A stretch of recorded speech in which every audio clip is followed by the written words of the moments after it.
Ah, donc je suis désolé, la connexion avait coupé.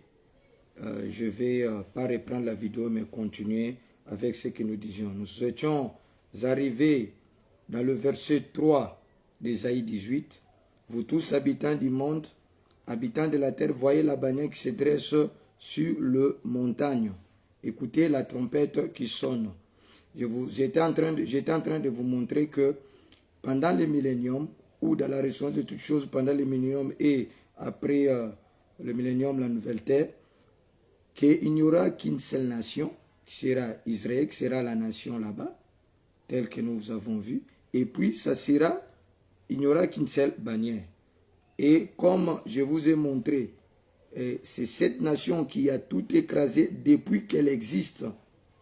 Depuis qu'elle existe, Israël va prendre toute la possession des terres et même au-delà, Israël va prendre réellement ce que Dieu leur a promis, qu'ils ont tergiversé par-ci par-là. Parfois un roi vient, parfois ils vont cohabiter avec ce peuple-là, parfois Israël n'a pas réellement pu entrer en possession de tout son héritage.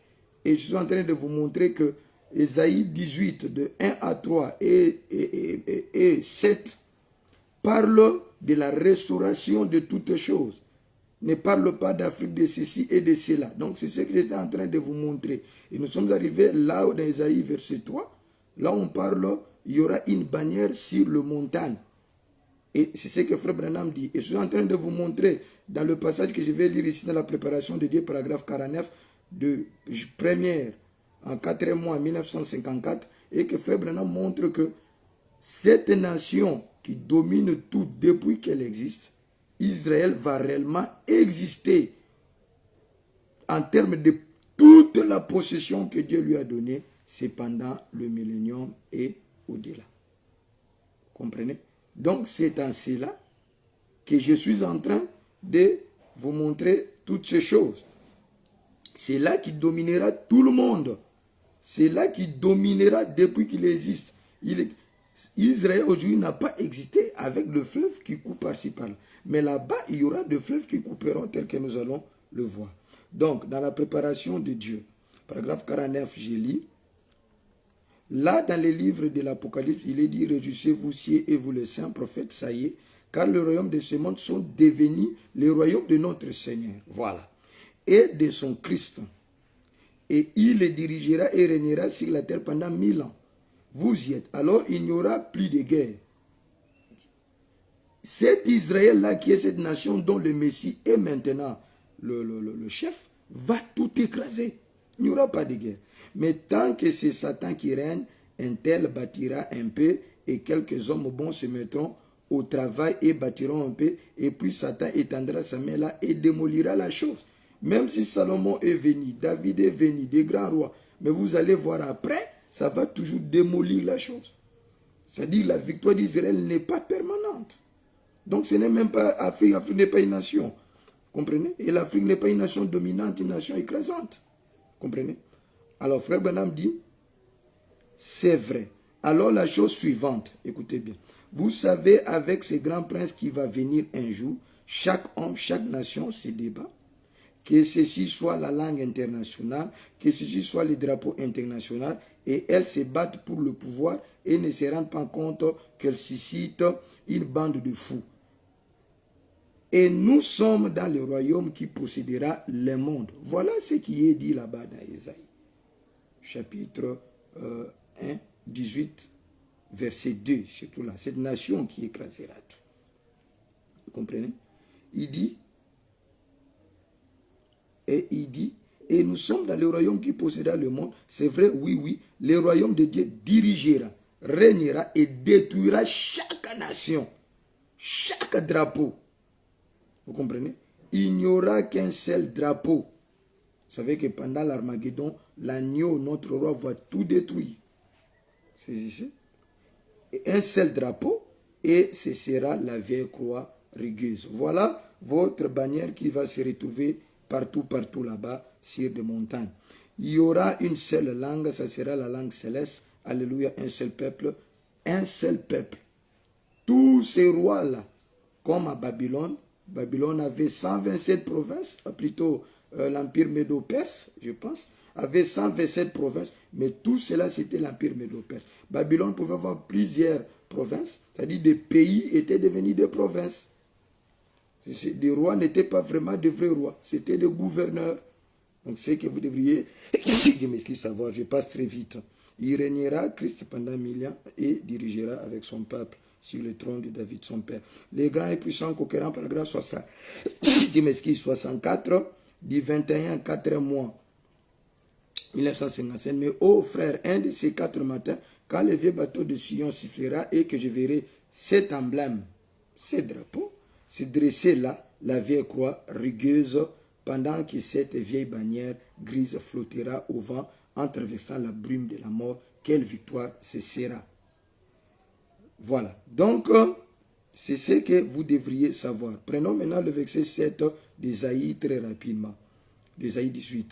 En ces temps-là, les offrandes seront apportées. Je vous ai montré que c'est là que les rois de la terre vont emporter leur gloire. À l'Éternel des armées, par le peuple fort et vigoureux. Nous serons qu'un seul peuple. Tout ce peuple-là ne seront qu'un seul peuple. Par le peuple redoutable depuis qu'il existe. Nous allons réellement exister. Israël avec nous et tous les autres. Nous allons réellement exister en tant que nation victorieuse. Après que notre agneau, pendant sa troisième venue, va tout écraser. Toutes les nations. Et nous serons une nation redoutable. Et même après le millénium, quand Satan va revenir pour prendre ceux qui seront ressuscités pour attaquer notre civil sainte, ils seront écrasés. Nation puissante et qui écrase tout. Vous comprenez? Et dont le pays est coupé par le fleuve. C'est en ce moment-là que le pays est coupé par le fleuve dont on parle de ces nations qui existent. Elles seront apportées là où réside le nom de l'Éternel des armées, sur la montagne de Sion. Sion, c'est Jérusalem. Vous comprenez? Maintenant, nous allons parler du chapitre 18 dans son sens plus précis. Dans Ésaïe 18, 1, il est dit « Ô terre où bruissent des ailes, au-delà du fleuve de Couche ». Ça va? C'est maintenant dans sa traduction correcte. « Toi qui envoies sur mer des anges, dans les instruments de jonc, instruments indéfinis, voguant à la surface des eaux, comme les gens envoient des soucoupes, ainsi de suite.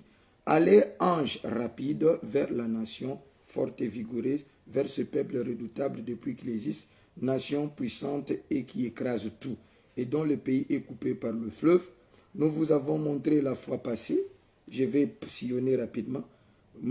3. Vous tous habitants du monde, habitants de la terre, voyez la bannière qui se dresse sur le montagne, écoutez la trompette qui sonne.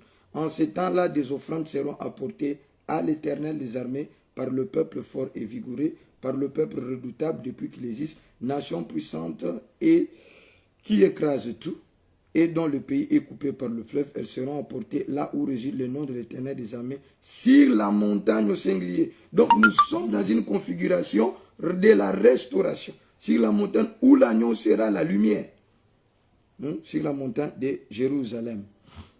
Alors, sans plus tarder, nous vous avons montré que le monde, dans sa restauration, dans sa configuration parfaite, n'a pas de continent, n'est pas divisé en continents. Nous vous avons montré que dans Genèse 1:9, c'est ce qui est décrit là-bas, quand Dieu a recommandé qu'une partie des mers, des eaux, se rassemblent à un seul lieu et les secs apparaissent. C'était un bloc.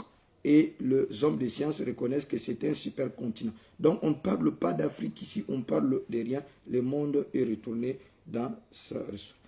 Alors, et si vous voyez, vous voulez voir dans la Bible quand le monde a été divisé, c'est dans Genèse 10, 25. Nous vous l'avons montré. Allez voir notre première émission, plutôt première partie de l'épisode 8. Et nous vous avons montré, pour comprendre la grandeur de l'Éden, il y a 3 choses que vous devez considérer. Dans la configuration initiale où le monde était parfait avant les divisions, avant tout, nous avions, le monde était un seul bloc, toutes les terres étaient unies, et nous avions, je l'ai démontré, l'Éden qui était dans ce monde, et nous vous avons montré la grandeur c'était un continent ou même plus qu'un continent. Et nous vous avons montré qu'en deuxième lieu, il y avait le jardin d'Éden, vous comprenez, qui était à l'est de l'Éden. Et là, dans le jardin d'Éden, c'est là que Dieu avait placé son quartier général, où il avait placé l'homme.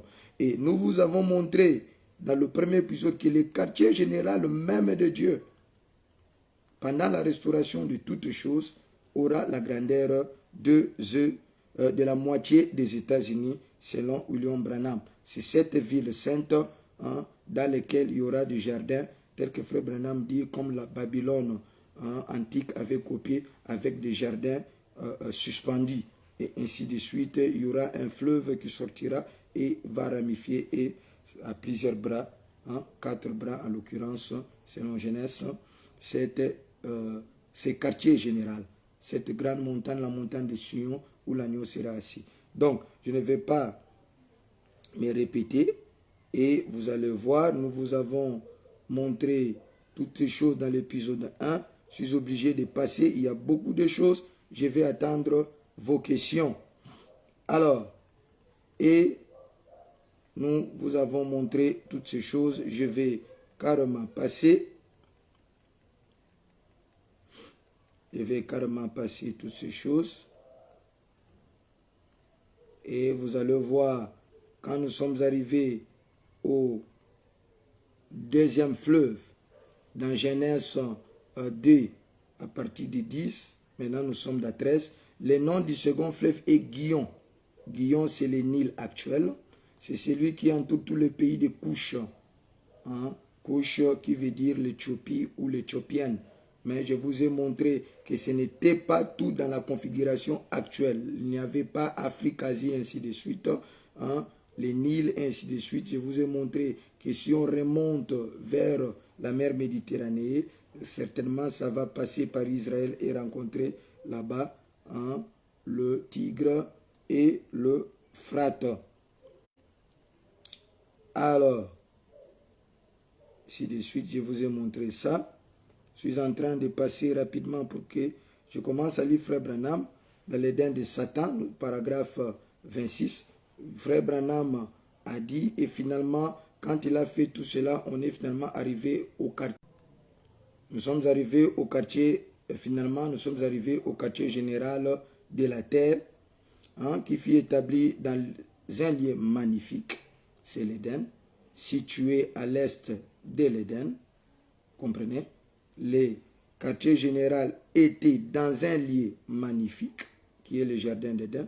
Le jardin d'Éden était situé à l'est de l'Éden et appelé le jardin d'Éden. Dieu a établi le quartier général de la terre dans le jardin d'Éden en Égypte. Je vous ai montré que l'Égypte n'avait pas cette configuration que nous avons suivi notre première partie. C'est à l'extrême est du jardin que se trouvait le quartier général. Alors, nous vous avons montré que, après l'Armageddon, et toutes ces choses, je vous ai parlé de la pyramide et de l'Égypte, de Haut-Égypte et du Bas-Égypte, et de ces symboles de Dieu ou le mémorial de Dieu selon Isaïe 19, si je m'abuse, qui se trouve là-bas au centre. C'est là exactement que se trouvait le jardin d'Éden. Et c'est là qu'il y a le centre de la terre. Là, en Égypte. Et si vous prenez tout ce contour-là, vous allez voir le contour de la moitié des États-Unis. Vous allez voir que Israël et ainsi de suite sont aussi inclus. Suivez notre première partie. Nous avons lu toutes ces choses. Et pour coller tout, dans la demeure future, paragraphe 367, Frère Branham dit, remarquez maintenant, si vous prenez le livre d'Apocalypse, vous pouvez voir comment il a mesuré en coudée et en stade. Ça, c'est quartier général seulement, a été mesuré en coudée et en stade. Donc là, on voit que la ville forme un carré de 1500 mètres de côté. Paragraphe 368, Frère Branham dit, vous savez jusqu'où ça ira. J'ai mesuré ça cette semaine, ça irait de Maine jusqu'en Floride et de la côte maritime jusqu'à 600 miles plus loin à l'ouest de Mississippi. Autrement dit, la moitié des États-Unis juste pour la ville. Donc, vous allez voir cette grandeur de l'Éden. Ici, la ville, c'est le quartier général. Et si vous prenez le quartier général qui était au jardin d'Éden, le quartier général en soi est la moitié des États-Unis. Et si vous prenez l'Égypte actuelle entre, je vous ai dit, 9 fois et demi aux États-Unis. Alors, si les États-Unis, nous les divisons en deux, ce qui fera que l'Égypte actuelle entrera dans cette ville, ce quartier général, 4 fois et demi ou à peu près 5 fois. Donc, ce qui fait que vous prenez l'Égypte actuelle à partir du centre où se trouve la pyramide, vous saisissez, parce que Frère Branham va vous montrer que c'était le centre de la terre. Je vous l'ai lu cette citation la fois passée, la pyramide se trouve au centre de la terre. Alors, et vous allez voir que ça va prendre tout là-bas, même Israël dans sa configuration actuelle sera incluse. Alors, prenons paragraphe 369 de toujours la demeure future. Une fois la mer partie, il y en aura. Comprenez? Vous dites qu'il n'y en aura pas d'espace pour une ville de cette grandeur. Une fois la mer partie, il y en aura. Car les 4/5 de cela, c'est-à-dire de la terre, à peu près c'est dans l'eau. Pas vrai? L'explosion asséchera la mer, la terre fera irruption. Oh là là, rappelez-vous un carré de 1500 mâles de côté. Quelle ville? Et me rappelez-vous, la mer ne sera plus. Paragraphe 398, Frère Branham dit, sur ce trône au sommet, à 1500 mâles, le monde entier verra la lumière du monde Jésus, assis sur le trône au sommet du monde, au sommet de l'église, au sommet de la montagne de Sion, qui a 1500 miles, la moitié de la dimension des États-Unis, et qui s'élève tellement haut qu'on peut les voir du monde entier, à 1500 miles. Alors, vous comprenez? Et nous vous avons montré comment l'Éden, dans sa grandeur, Frère Branham nous montre que c'était voisin à Babylone, c'est-à-dire de la terre de Shinéar. Babylone actuelle aujourd'hui, c'est Irak. Si vous prenez, pour comprendre la grandeur de l'Éden, je ne parle pas du jardin d'Éden, mais de l'Éden, vous prenez tout le pays de l'Éthiopie, de ses côtés ici jusqu'à l'Égypte, vous remontez jusqu'aux frontières de l'Irak, vous pouvez comprendre de quelle grandeur était l'Éden en question, pas le jardin d'Éden. Alors, essayons un peu de continuer. Maintenant, retournons.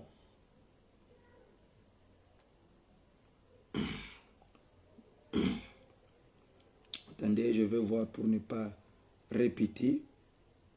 Si vous lisez Apocalypse 22, 1, il est dit, il me montra un fleuve d'eau de la vie, limpide comme du cristal, qui sortait du trône de Dieu et de l'agneau, au milieu de la place de la ville. Comprenez? Et les deux bords du fleuve, il y avait un arbre de vie produisant 12 fruits, 12 fois le fruit, rendant son fruit chaque mois et dont le feuille servait à la guérison des nations. Prenez maintenant Genèse 10, vous allez voir, c'est la même configuration. Un fleuve sortait d'Éden.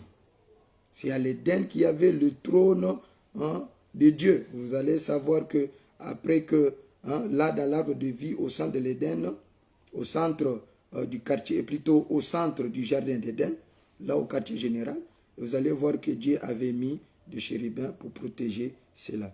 Mais dans Genèse 10, un fleuve sortait d'Éden pour arroser le jardin et de là il s'est divisé en 4 bras.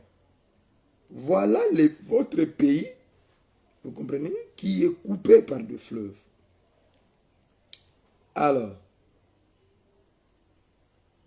nous allons prendre William Branham de Dieu parle à Moïse, paragraphe 1, du 31 8e mois en 1953. Quand vous arriverez au ciel, si vous voulez me trouver, cherchez là où on chante comme ça. Je serai quelque part là. En effet, j'aime certainement cela et j'ai toujours dit aux gens, après là où les eaux sortent dessous du trône et coulent par ici, dépassent l'arbre de la vie de part et d'autre de la rivière, cela fait des méandres et contourne une grande colline comme ceci. Le cœur des gens sera en train de chanter tout le jour, car il n'y aura pas là-bas de nuit. Dans demeure future, toujours de l'épouse, paragraphe 399, Frère Branham dit, et là, tout le long des flancs, il y aura des rachetés, il y aura des maisons d'or pur, il y aura des avenues et des parcs et des jardins, et le fleuve de la vie qui sort, qui coule du trône et qui ruisselle à travers ces gorges, plutôt, et sur ces terrasses, et l'arbre de vie fleurira dans chaque cour, et il portera ses fruits 12 fois par an, un nouveau fruit chaque mois. Dans la suite, au paragraphe 412, Frère Branham dit, et c'est ici à l'intérieur que les rachetés demeureront. Ça, là, les avenues et les grandes autoroutes, pour ainsi dire des parcs, et le fleuve de la vie passera, coulera à travers, et chaque maison sera en or transparent, et les rues seront en or, et les arbres de vie seront là, ils porteront 12 sortes de fruits, et les rois et les hommes honorables de la terre apporteront leur honneur et leur gloire dans le porte. Vous voyez? Donc, c'est exactement Ésaïe 18, 1 à 3, et puis 7. Et les portes ne seront pas fermées la nuit, parce que là, il n'y aura pas de nuit. Paragraphe 433, Frère Branham dit toujours de la même brochure, remarquez le fleuve de la vie, il sera peut-être formé de plusieurs ruisseaux. C'est ce que vous devriez savoir. De plusieurs ramifications maintenant dans cette terre. Est-ce que vous saisissez? Donc, et tel que je vous avais dit, c'est Israël qui est la nation. Dans le 6e sceau, paragraphe 195, Frère Branham dit, pendant les milléniums, c'est Israël qui est une nation. C'est Israël qui est une nation. Dans Ésaïe 18, 7, je vous ai montré, je relis encore, en ces temps-là, des offrandes seront apportées à l'Éternel des armées par le peuple fort et vigoureux. Voilà, le peuple de cette terre-là. Ils auront une seule nationalité. Le peuple de cette terre-là auront une seule nationalité. Et ça sera Israël partout. Comme au temps de Rome, c'était Rome partout. Vous êtes des sujets de Rome. Est-ce que vous saisissez? Alors, ces peuples forts et vigoureux apporteront leurs offrandes. Le peuple est redoutable depuis qu'il existe. Est-ce que vous saisissez? Dans sa configuration là. Nation puissante qui écrase tout et dont le pays est coupé par des fleuves. C'est en ce moment-là qu'Israël sera la nation qui est coupée par des fleuves.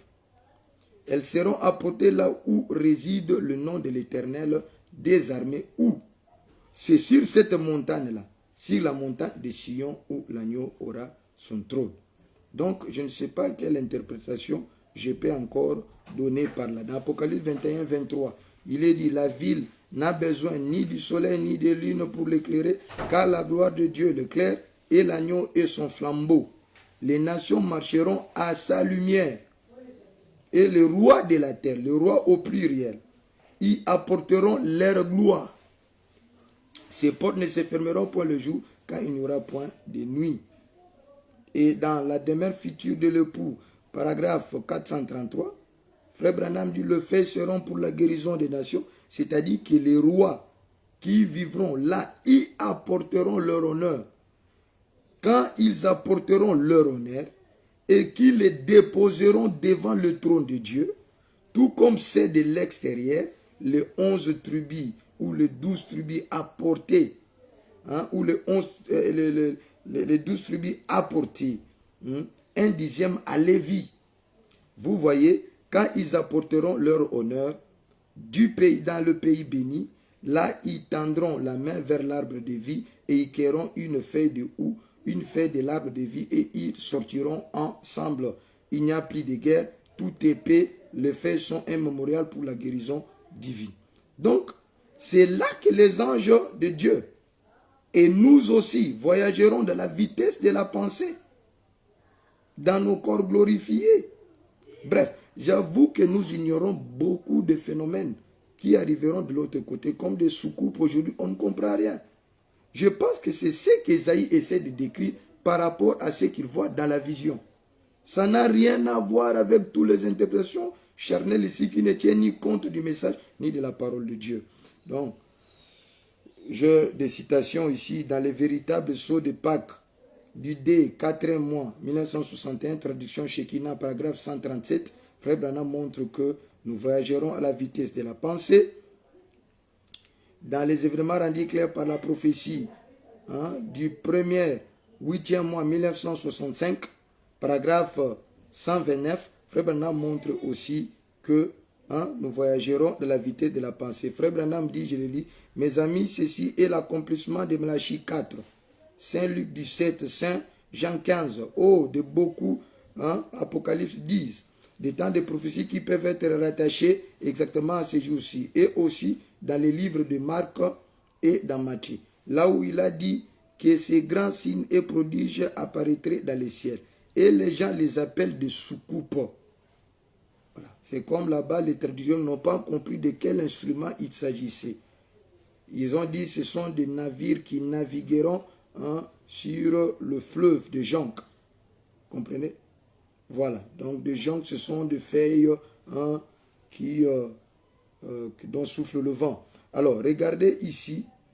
Et vous devriez savoir que le prophète dans les prophéties essaie de s'exprimer par rapport à leur compréhension du monde actuel, de ce qu'ils voient. C'est comme Jean pouvait dire, j'ai vu un fleuve comme, et celui-ci comme, et c'est comme. C'est-à-dire, ce sont des choses que l'œil n'a jamais vues, que l'oreille n'a jamais compris. Et Frère Branham dit, je continue, il a dit que ce grand signe prodige apparaîtrait dans les ciels et les gens les appellent des soucoupes volantes, lesquelles peuvent disparaître avec la puissance et à la vitesse de la pensée. Une intelligence qui peut opérer là-dedans. Une intelligence qui peut opérer là-dedans. Il peut écrire, il peut parler, il peut faire tout ce qu'il veut. Et Frère Branham parle de la grande colonne de feu, les mêmes hier, aujourd'hui et pour toujours. Des phénomènes qui se produisent sur la terre, des pyramides, la nuée qui monte dans l'air très haut, là où il ne peut y avoir de l'humidité ni rien à 30 miles d'altitude. Il avait été prédit 1 an et demi avant que cela n'arrive, qu'il en serait ainsi. Donc, c'est un peu ça. Maintenant, dans la deuxième partie, nous allons partir rapidement. Nous allons prendre Ésaïe chapitre 18, du verset 4 et 6. Nous allons voir que le verset 4 et 6 parle d'une série d'événements ou de fléaux apocalyptiques qui arrivent avant la moisson et la mise au grenier. Avant la moisson et la mise au grenier. Est-ce que vous saisissez? Série d'événements qui se passent. Nous savons que nous, pour le pouce, la moisson, c'est maintenant qui est en train de se passer. La mise au grenier, c'est Dieu qui va nous prendre et nous garder pendant 3 ans et demi dans les airs, alors qu'il détruira le monde. Mais pour les 144 000, la moisson va arriver avec le déterrement et on va le tuer et Dieu va le prendre et le garder. Donc, ce sont ces événements apocalyptiques dont décrit les versets 4 et 6 avant le rétablissement du royaume. C'est ce que vous devriez comprendre, le rétablissement du royaume messianique dont il a décrit dans la première partie. Cela veut dire la partie d'Ésaïe 18, 1 à 3 et puis 7. Lisons-les pour comprendre. Ésaïe 18, verset 4. Car ainsi m'a parlé l'Éternel, je regarde tranquillement de ma demeure, par la chaleur brillante de la lumière et par la vapeur de la rosée, au temps de la chaude moisson. On parle de la moisson. 5. Mais avant la moisson, quand la pousse est achevée, quand la fraise devient un raisin qui mûrit, il coupe le sarment avec des serpes, il enlève, il tranche le cep. Vous comprenez? Vous vous souviendrez, nous allons le voir, laissez-moi parler, que Jésus a illustré comment ça va se faire. 6. Et vous allez voir dans le livre d'Apocalypse, un homme avec la faucille pour rassembler sa récolte dans les greniers. Verset 6. Ils seront tous abandonnés aux oiseaux de proie des montagnes et aux bêtes de la terre. C'est-à-dire, quand Dieu va faire sa moisson, va enlever son épouse, va enlever reprendre les 144 000 après être martyrisés, les hommes de la terre, c'est ici, ou après même l'épouse, les hommes de la terre seront tous abandonnés aux oiseaux de proie des montagnes et aux bêtes de la terre. Donc, ce sont ces éléments. Les oiseaux de proie passeront l'été sur leurs cadavres et les bêtes de la terre y passeront l'hiver. Comparez maintenant avec Matthieu 3, 12. Il a son vent à la main, il nettoyera son air et il amassera son blé dans les greniers, mais il brûlera la paille dans un feu qui ne s'éteint pas. D'abord, le feu d'Armageddon va les brûler. Après, ils vont être jugés devant le trône blanc et puis ils vont être jetés dans le feu qui ne s'éteint pas, la fournaise ardente. Matthieu, comparé encore avec Matthieu 13, 24, il leur proposa une autre parabole et il dit: le royaume des cieux est semblable à un homme qui a semé une bonne semence dans son champ. Mais pendant que les gens dormaient, son ennemi vint, sémant de livrer parmi le blé et s'en alla. Lorsque l'herbe eut poussé et donné du fruit, livré parut aussi. Les serviteurs du maître de la maison vinrent lui dire: Seigneur, n'as-tu pas semé une bonne semence dans ton champ? D'où vient donc qu'il y a de livré? Il leur répondit: c'est un ennemi qui a fait cela. Et les serviteurs lui dirent: veux-tu que nous allions l'arracher? Non, dit-il, de peur qu'en arrachant livré, vous ne déraciniez en même temps le blé. Laissez croître ensemble l'un et l'autre jusqu'à la moisson. Et à l'époque de la moisson, je dirai au moissonneur: arrachez d'abord l'ivraie et liez-la en gerbe pour la brûler, mais amassez le blé dans mon grenier. C'est ici. Donc, c'est cet événement que Ésaïe 18, 4, vous comprenez? Et ainsi de suite est en train, 4 et 6 est en train de parler. Apocalypse 19, 17. Il est dit: j'ai vu un ange qui se tenait dans le soleil et il cria d'une voix forte, disant à tous les oiseaux qui volaient par le milieu du ciel: venez, rassemblez-vous pour le grand festin de Dieu, afin de manger la chair du roi, la chair des chefs militaires, la chair de puissants, la chair de chevaux et de ceux qui les montent, la chair de tous, libres, esclaves, petits et grands. Et j'ai vu la bête et le roi de la terre et leurs armées rassemblées pour faire la guerre à celui qui était assis sur le cheval et à son armée. Vous saisissez? Ça, frère Branham nous montre que c'est quand le pou et l'épouse est en train de descendre, parce que vous saisissez un peu, pour le millénium, dans sa troisième venue. C'est en ce moment-là, vous comprenez, que le monde est en train de se rassembler et le monde spirituel est en train d'entrer en guerre. Mais cela se manifeste sur la terre sous forme de la guerre d'Armageddon. C'est ce qui se passe. Et c'est en ce moment-là, vous allez voir que la chair des gens sont mangées par des oiseaux, des vautours et ainsi de suite. C'est ça dont il est question là-bas. Et la bête fit prise avec elle le faux prophète qui avait fait devant elle le prodige par lequel le faux prophète, le pape, la bête, Rome, ils avaient séduit ceux qui avaient pris la marque de la bête et adoré son image. Ils furent tous déjetés vivants dans l'étang ardent de feu et de soufre. Et les autres furent tués par l'épée qui sortait de la boue de celui qui était assis sur le cheval, et tous les oiseaux se rassasièrent de leur chair. Donc, vous voyez que c'est de là dont il parle. En conclusion, je trouve que c'est ce qu'Ésaïe voit et qu'il explique. En peu de mots, c'est la même chose que Jean a vu. La fin des méchants. Et après, il parle de la restauration du royaume d'Israël dans sa splendeur. Cela n'a rien à voir avec les théories suprémacistes noires. Prenons maintenant, analysons Sophonie 3.10. La Sophonie 3.10, rapidement, il est dit d'au-delà des fleuves de l'Éthiopie, disons d'au-delà des fleuves de Couche, c'est-à-dire Guillaume, mes adorateurs, mais dispersés, les adorateurs, que ce soit les anges, que ce soit les hommes, ce sont des adorateurs. Ici, ce n'est pas précis. C'est quel genre d'adorateurs? Mais dispersés m'apporteront des offrandes. Nous l'avons vu.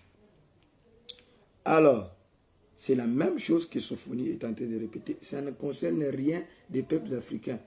C'est vrai, les peuples africains seront là-dedans, feront partie de l'épouse, les Américains et ainsi de suite.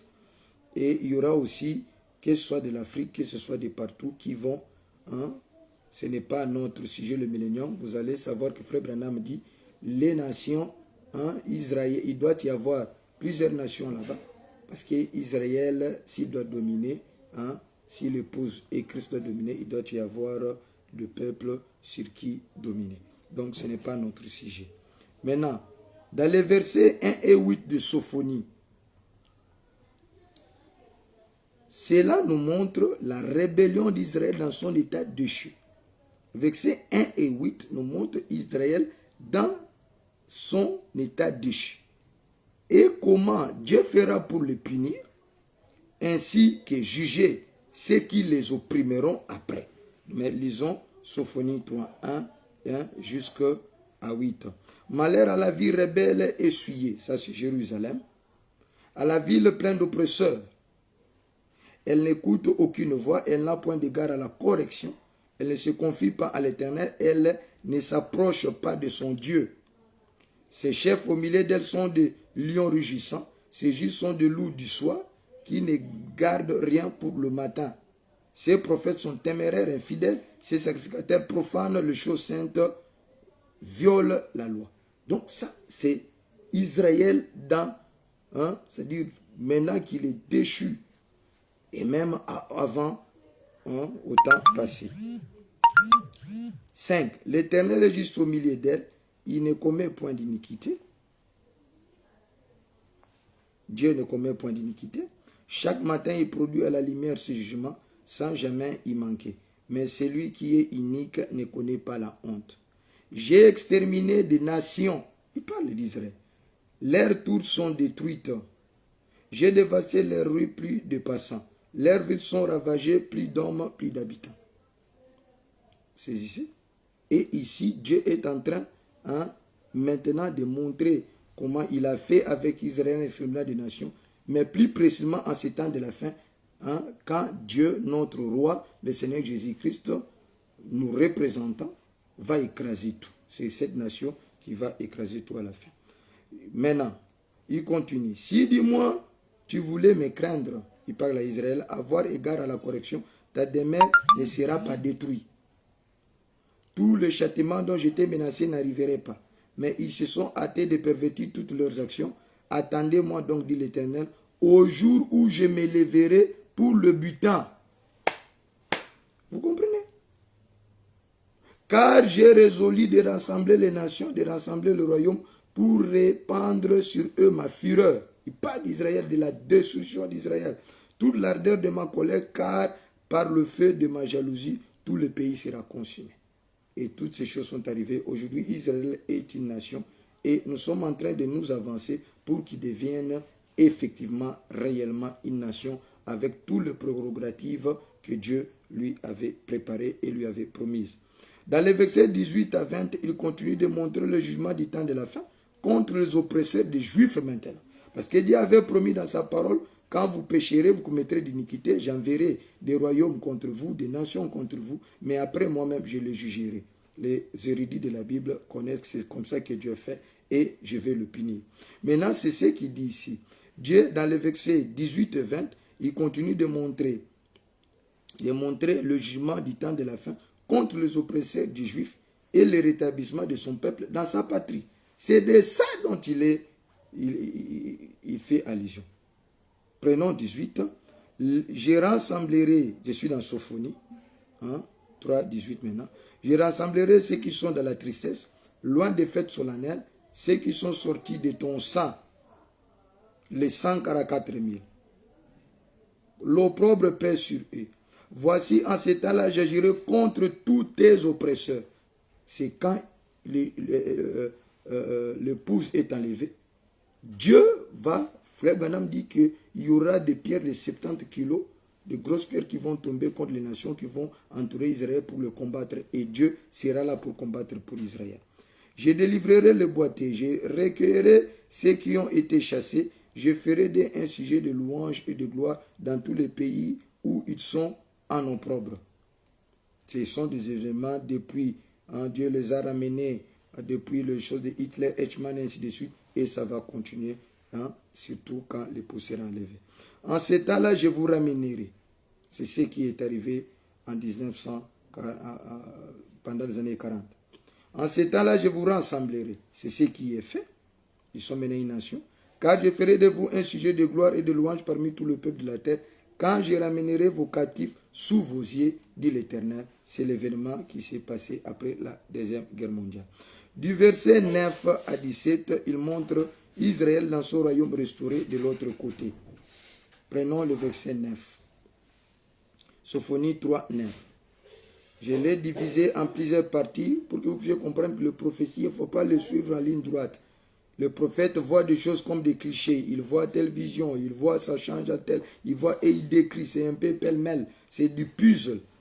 C'est au véritable homme de Dieu, véritable Ephésiens 4 rempli du Saint-Esprit, c'est à eux de voir et d'appliquer ces histoires-là correctement. Mais au prophète, le prophète parle comme ça, par des langues balbutiantes. Il prend un ici, il prend un là-bas, il prend là-bas un peu ici. C'est comme ça que ce sera, le Saint-Esprit parlera, la colonne de feu à nous aujourd'hui par des lèvres balbutiantes. Donc c'est comme ça que les choses doivent se faire. Alors, je donnerai au peuple de l'œuvre pure. Sophonie 3.9. Ça, c'est quand Israël est restauré. Afin qu'il invoque tous le nom de l'Éternel pour le servir d'un commun accord. D'au-delà des fleuves de l'Éthiopie, de Couche, mes adorateurs me dispersés, est-ce que vous saisissez, m'apporteront des offrandes en ces jours-là. Voilà, maintenant c'est Israël après avoir commis iniquité. Après que Dieu ait envoyé des royaumes pour les détruire. Maintenant Dieu revient avec la guerre d'Armageddon. Il détruit d'abord, il les rassemble là-bas à Jérusalem tel qu'il a fait. Après, quand l'époux va être enlevé, il y aura des oiseaux qui vont manger des chairs des rois, et ainsi de suite. Il y aura beaucoup de fléaux. Et enfin, la guerre d'Armageddon, Dieu va détruire toutes les nations. Mais après, il va maintenant restaurer le royaume d'Israël, qui sera une nation à ce moment-là. Le peuple aura, je leur donnerai des lèvres pures, afin qu'ils invoquent tous le nom de l'Éternel, pour les servir d'un commun accord, d'au-delà des fleuves de Couchon, de l'Éthiopie. Mes adorateurs, mes dispersés, m'apporteront des offrandes. En ce jour-là, tu n'auras plus à rougir de toutes tes actions par lesquelles tu as péché contre moi. Car alors j'ôterai du milieu de toi ceux qui triomphaient avec arrogance. J'ôterai. Dans la nouvelle Jérusalem, ce sont que les élus qui y entrent. C'est Frère Branham qui le dit. Tous les méchants ne seront plus là. Et tu ne t'agenouilleras plus sur ma montagne sainte. Je laisserai au milieu de toi un peuple humble et petit. Tu trouveras son refuge dans le nom de l'Éternel. Les restes d'Israël, les 144 000 et les autres tués par Hetman et ainsi de suite, ne commettront point d'iniquité. Ils ne diront point de mensonges. Il ne se trouvera pas dans leur bouche une langue trompeuse, mais ils paîtront, ils se reposeront et personne ne les troublera. Voilà. Pousse des cris de joie, fille de Sion. Comprenez? Ça, c'est l'épouse. Pousse des cris d'allégresse, Israël. Voilà, c'est même clair. Israël aussi. Sion, ça représente Israël dans les charnels et l'épouse qui est Israël spirituel. Réjouis-toi et triomphe de tout ton cœur, fille de Jérusalem. C'est clair. Ce sont des prophéties destinées à un peuple déterminé. L'Éternel a détourné tes châtiments. Il a éloigné ton ennemi, le roi d'Israël, l'Éternel, le Seigneur Jésus-Christ, est au milieu de toi. Voilà. C'est Israël dans sa restauration. Dieu, Jésus, sera sur le trône au milieu de nous. Tu n'as plus de malheur à éprouver. En ce jour-là, on dira à Jérusalem, ne crains rien. Sion, que tes mains ne s'affaiblissent pas. L'Éternel, ton Dieu, est au milieu de toi, comme un héros qui sauve. Il fera de toi sa plus grande joie. Il gardera l'espérance dans son amour. Il aura pour toi des transports d'allégresse. Vous saisissez, bien-aimés. Donc, ce sont des choses, pas un tas d'absurdités, pas un tas d'histoires. Les prophéties sont très claires. Que le Seigneur vous bénisse. Je vous donne rendez-vous à un prochain numéro, un prochain épisode, dont nous parlerons de Galates 3.16 et si Israël a fait 400 ans là-bas en Égypte, oui ou non. Et puis, nous parlerons de la chronologie d'Acher, ces prêtres, dont nos frères suprémacistes noirs sont en train de faire ce qu'il est partout. Que le Seigneur vous bénisse. Je pense que je suis allé très vite, Mais je crois que par la grâce de Dieu, hein, des hommes de Dieu étudieront ces choses plus en profondeur que moi et il n'y aura plus de confusion sur l'interprétation correcte d'Ésaïe 18 et de Sophonie 3. Que le Seigneur vous bénisse. Seigneur notre Dieu, merci parce que tu as été avec nous. Soutiens ton peuple et accorde ta grâce. Dans le nom de Jésus, j'en suis prié. Amen. Ciao, shalom, que Dieu bénisse.